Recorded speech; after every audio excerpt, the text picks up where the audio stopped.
Thank you.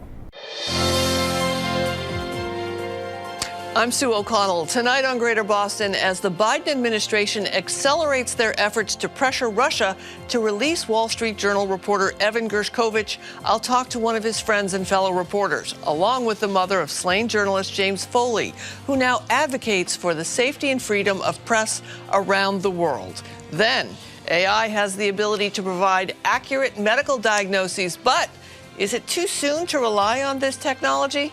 We'll hear from one doctor who thinks so and a researcher who's using the technology to help predict cancer cases. Wall Street Journal reporter Evan Gershkovich is now officially considered, quote, wrongfully detained after he was arrested and charged with espionage in Russia, the first American journalist to face such charges in 40 years. We're making it real clear that it's totally illegal what's happening, and we declared it so, changes the dynamic. The designation clears the way for the State Department to fight for Gershkovich's release. His case is now with the Office of the Special Presidential Envoy for Hostage Affairs, which played a key role in the recent release of WNBA star Brittany Griner. Both detentions have highlighted the Kremlin's deteriorated relationship with the West and its increased isolationism since their invasion of Ukraine. And that's something journalist Linda Kinsler, a friend of Gershkovich, highlights in an op-ed for Politico, writing, quote, his arrest is more than just an assault on the freedom of the press. It's a signal of the grave new reality in which Russia is operating, in which all the old rules and norms no longer apply. Linda Kinsler joins me now, as does Diane Foley, whose son James was abducted and murdered by ISIS in Syria while working as a freelance war correspondent after his death. She founded the James Foley Foundation in his honor to fight for the safety and freedom of journalists around the world. Welcome to both of you. Thank you so much for joining me. Linda, I want to start with you. Can you tell me about your friend? Yeah, Evan, he's an incredible journalist, as I think many viewers might have read over the past few weeks as his situation has come to light. And he's also an incredible friend. He's very caring. He has an incredible sense of humor. He always kind of brings light to his friends' days. And we met in college some 14 years ago and had kept in touch as colleagues coming up in journalism at the same time together. And when he decided to move to Moscow to start covering Russian politics and everyday life, we were very closely in touch around that time. Thank you for sharing that. And Diane, remind us about James. Well, Jim, Evan reminds me of Jim. However, Jim was taken a good 9 years ago, actually. 10 years ago now. And but he was a freelance journalist taken by a terrorist group, ISIS. And so they kidnapped and held him for nearly 2 years before killing him. So after that, I just really felt we had to do something so that our country would become aware of how U.S. nationals are being targeted around the world. And Evan, unfortunately, is the latest person targeted. So we must prioritize the return of our brave, innocent Americans when they're out in the world doing their work. I want to underscore that point with some data, Diane, from the James Foley Foundation showing the uptick in the number of countries that are wrongfully detaining U.S. nationals from 2015 to 2022. As you can see, the number climbing and continue to climb. Linda, talk to me about it seems so shocking if you had said to me 3 years ago that I would be worried about an American journalist in Russia. As difficult as our relationship has been over the years, it's not something that I would be actively concerned about. Was it something that he was concerned about? And should I have been concerned about it before this? This is an unprecedented case. An American journalist has not been detained in Russia since the post-Soviet era. That was the last time a U.S. journalist was detained on espionage charges, which are completely baseless and which Evan is currently appealing in a Russian court. But he was not naive. He knew the risks of reporting in Russia. He was very well aware of the increasing repression in the country. which first came for local Russian journalists. There are currently 19 journalists in Russian jails, 6 of whom are Ukrainians from Crimea. And he knew that the climate was worsening for foreign reporters, but I don't think that any of us expected this. Diane Foley, the difference. There are differences here, but at the same time, the trauma and the pain for the folks obviously abducted and family and friends is the same.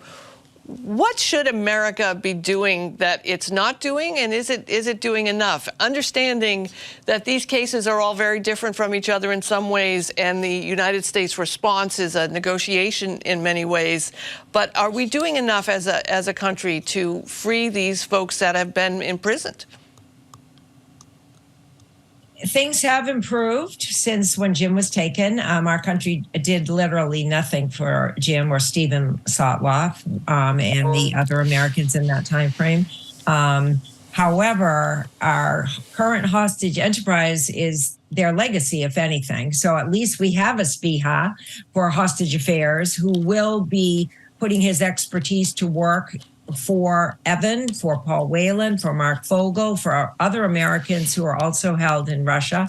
And so I'm so grateful for that. We have the Levinson Act that actually designates people like Evan as totally innocent and thus someone who really should have the very best of our negotiation available. So all those are huge strides. The problem is 10 years ago, it was primarily terrorist groups were taking our people. Now, 90% of people, of U.S. nationals are taken by state actors. There are countries like Russia, like Iran, China, who are adversaries. And thus, it makes negotiating very difficult. And they're taking it more and more as a war tactic, as a tactic against our country. So that's why the Foley Foundation is calling for a reevaluation of the current hostage enterprise, because we need to do better soon. Yep. These are complicated cases because when you're dealing with states, governments like Russia, they have their own agenda, and they're going to use our innocent people in that regard. So it really is a national emergency, if you will, for our country. Linda, go ahead. And if I can just add to that, I think, even in what we might imagine as a best case scenario, Russia will not let Evan go until he faces trial and is convicted, as we saw in the Brittany Griner case and in the Paul Whelan case. Paul Whelan, of course, is still there. They have an offer on the table, and the Secretary of State has said that the Russian government should take it. But even if we are looking at a Griner-like timetable of less than a year, that is still the time in which my friend has to be in Lefortovo, and so it makes me sick to think about those conditions and how he will kind of make do. Linda, what was important about reporting on China? What is important for Evan? What are the stories that he was and is compelled to tell that we needed to know about? I think he, as a son of Soviet immigrants, he felt a deep connection to the Russian people and history, and felt compelled to chronicle what life is like on the ground there, especially at this time when there is so much growing repression domestically in Russia and fewer voices to cover it. His last piece before he was detained was about the fragile state of the Russian economy. And I think, as we've seen, almost all foreign correspondents have been pulled out of the country since his arrest. And so it's going to be very, very difficult for us to have more news from Russia going forward that we can trust. Thanks. I said China there, which is Freudian slip, instead of Russia. And obviously concerns in many countries who we consider to be our allies, or at least not our enemies, where we have reporters on the ground. Diane, what can an average person do about this? Again, I underscore how complicated these cases are and how individual they are. And again, you're dealing with national players and nations, and sometimes terrorists, sometimes criminals. But what can we do? How can we help? Well, it helps as an American to be aware. I was totally unaware till this happened to us. We also can be more aware of ways to prevent this kind of thing, journalists and Americans in general are more and more often targeted. Journalists particularly, because when they don't want them investigating the truth, they don't want them to really find out what's happening on the ground. But Americans are more and more. So we need to be aware of it, for one thing. And then I feel our government really needs to prioritize this. The U.S. government has a moral duty to have the backs of our American citizens, particularly when they're out in the world doing their job, representing our country, not doing any harm at all. So I'm calling on our president and our government to make this the highest priority, to bring Evan Paul and all who are unjustly detained. We have many waiting 10 years in China, Mark Sweden, Austin Tice, 10 years in Syria. We have people in Iran, 6 years too long, all held because they're for political purposes. So, Linda, how's Evan's family holding up during this? Well, they actually just put out their first public statement since his arrest, saying that they will have a hole in their hearts until they are eventually reunited with their son, and that he was, both a loving son and brother to them. I think, they're doing as well as can be under the circumstances, and, are in touch with all of the relevant authorities, as well as with our larger group of Evan's friends and colleagues. And so we're doing everything that we can to support them in this time, and helping make sure that all of us stay connected to Evan, and so that he can know through the very few means available to us that we are thinking of him and fighting for him, and that we haven't forgotten him. And do you feel comfortable that major news organizations understand the risk that journalists are taking and are able to support them if needed in the worst case scenario? I think what the Journal is doing for Evan right now has been incredible. They're working closely with the U.S. government to respond to his detention. And I think, we're all doing everything we can. This is just an unexpected and completely unprecedented situation. Diane, can you give us the information on the Foley Foundation for folks to get more information? Sure. We have a website, jamesfoleyfoundation.org. And I was just going to say that, freelance journalists often don't have the backing of a big publication like the Wall Street Journal, who is doing just what they need to do to bring this to everyone's attention. But often there are a lot of freelancers who need media companies to have their back. So I would just call on anybody to help support the return of Evan and all innocent Americans. Currently, we have 54 public cases, but we know that's just the tip of the iceberg. We have many in kind of a gray zone, not yet wrongfully detained, don't yet have that designation, or may never have it, but they are being held abroad, and they need our help. Diane Foley and Linda Kinsler, thank you so much for joining us. I appreciate you sharing your stories with us. Thanks so much. Thank you. Next up, many of us already use artificial intelligence in our everyday lives, whether it's using our faces to unlock our phone, or asking Siri to send a text, or telling Alexa to skip that song. But what about when it comes to our health and well-being? Using AI, doctors can plug in a patient's details and symptoms and almost instantly get back a potential diagnosis, even a medical plan. But AI programs get their information from the humans and our human input, so their analysis is not always foolproof, and biases can slip through the cracks.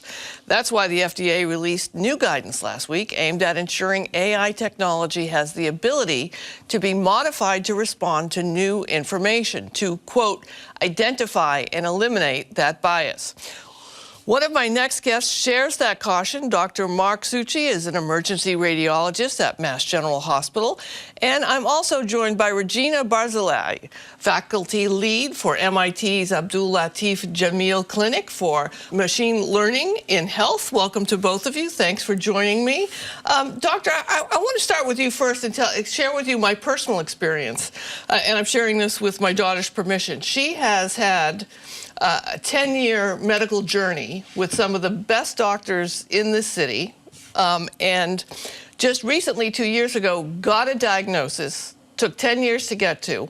When ChatGPT came out, I read her symptoms into the GPT, write this, and in 10 seconds it came out with the diagnosis that one of the best doctors in the world had come up with. I posted it on Facebook, and a number of medical professionals immediately pushed back on me saying, hold your horses. Is my experience like completely crazy, or is that what the future may hold for us?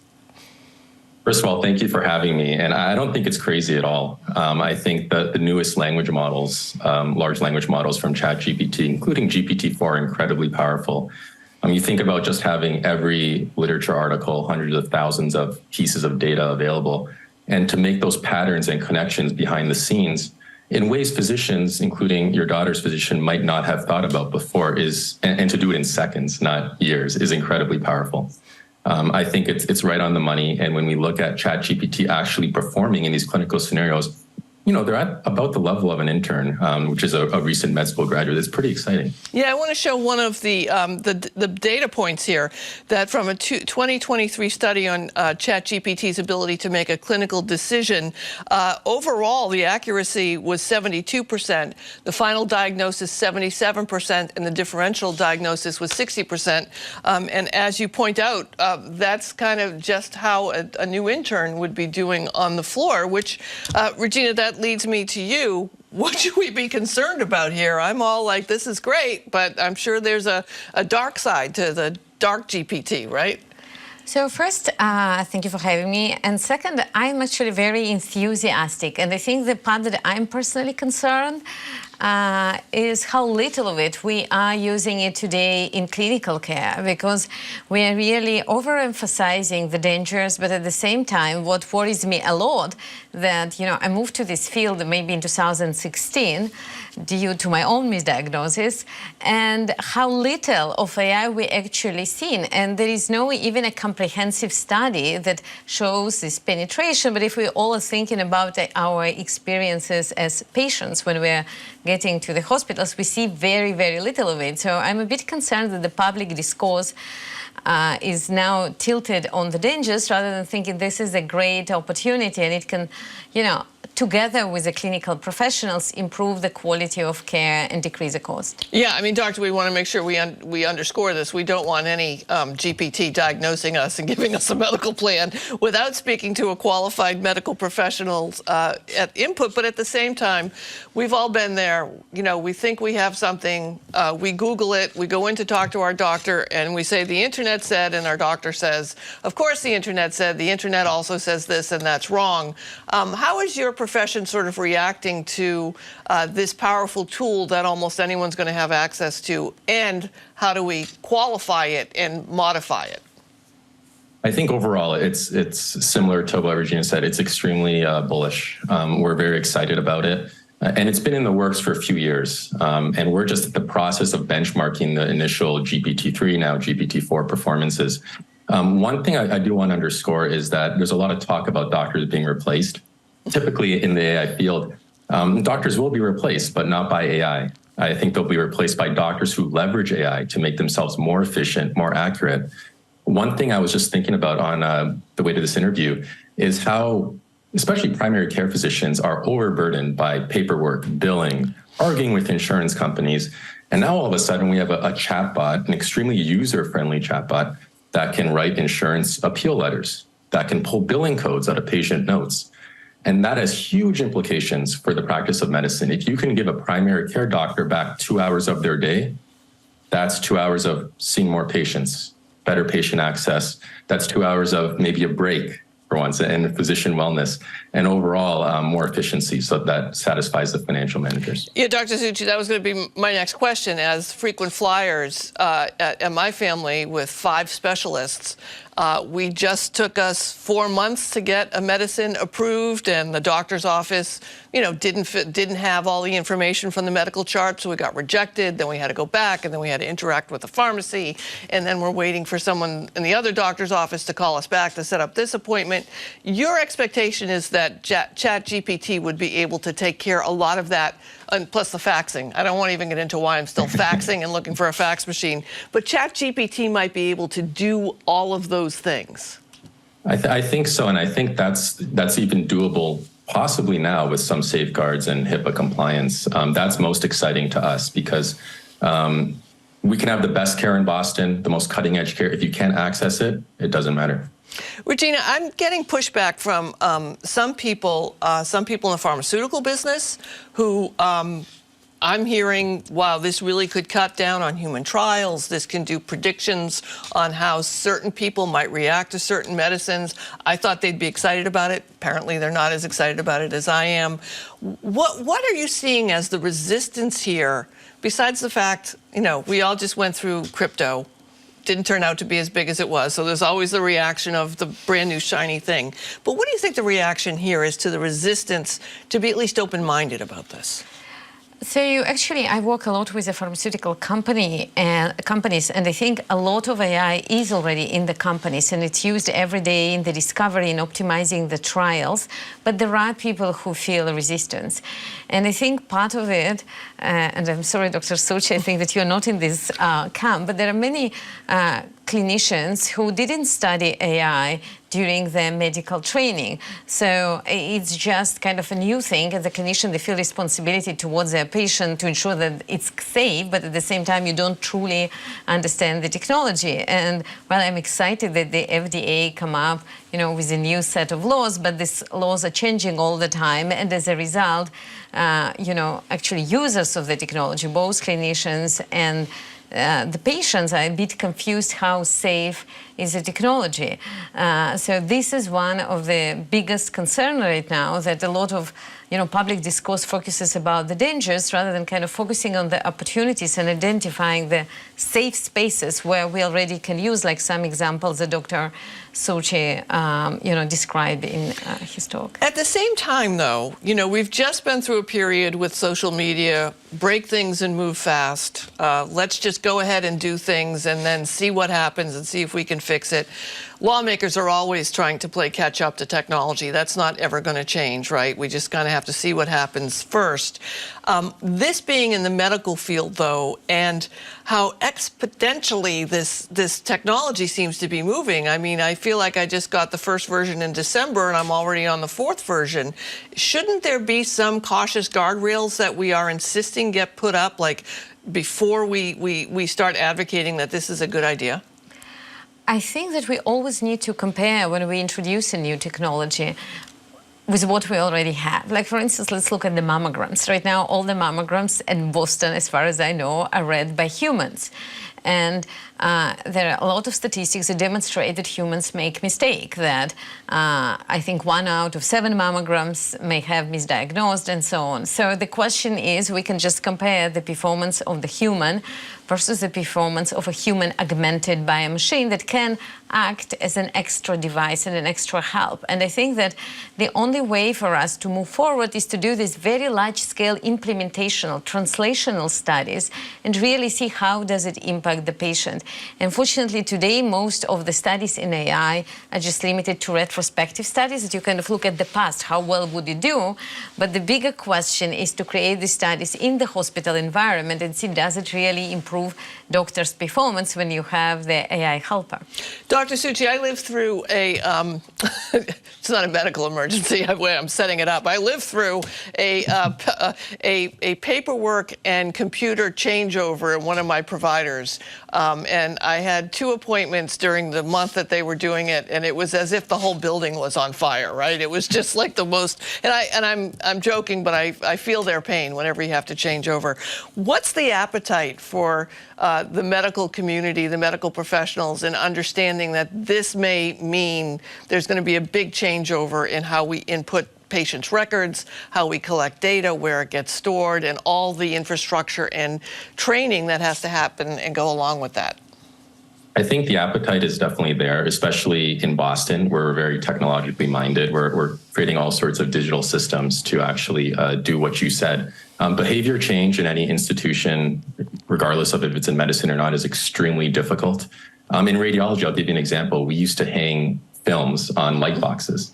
You may remember in the 90s and 80s, and all of a sudden we changed over to a system called PACS, which allowed us to read 10 times more studies in the same time as before. So I think it's a welcome change.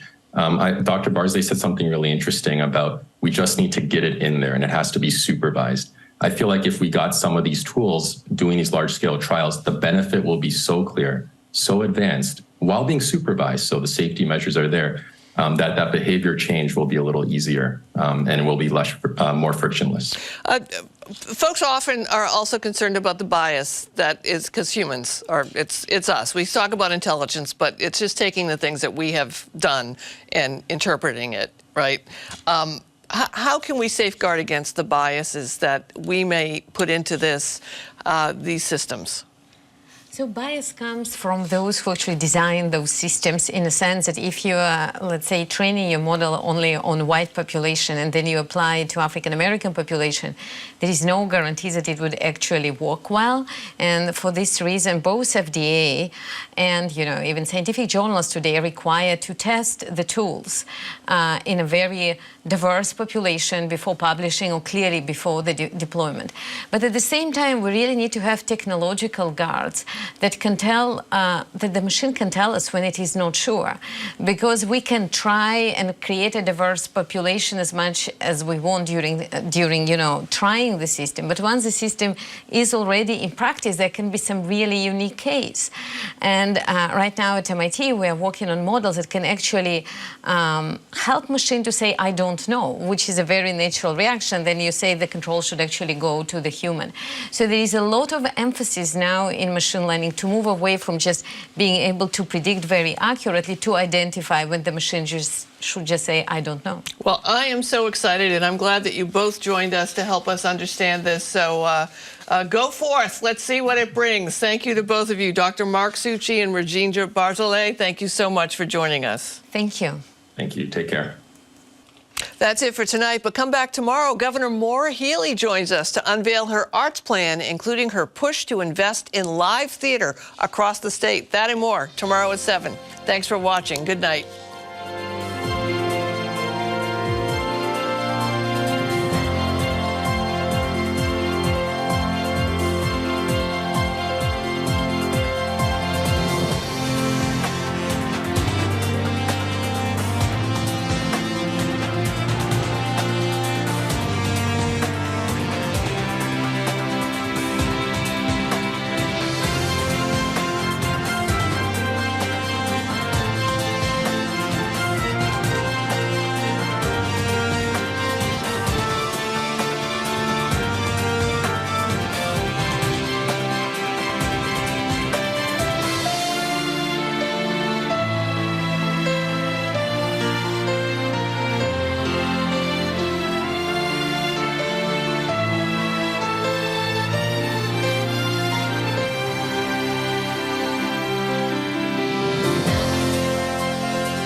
Environment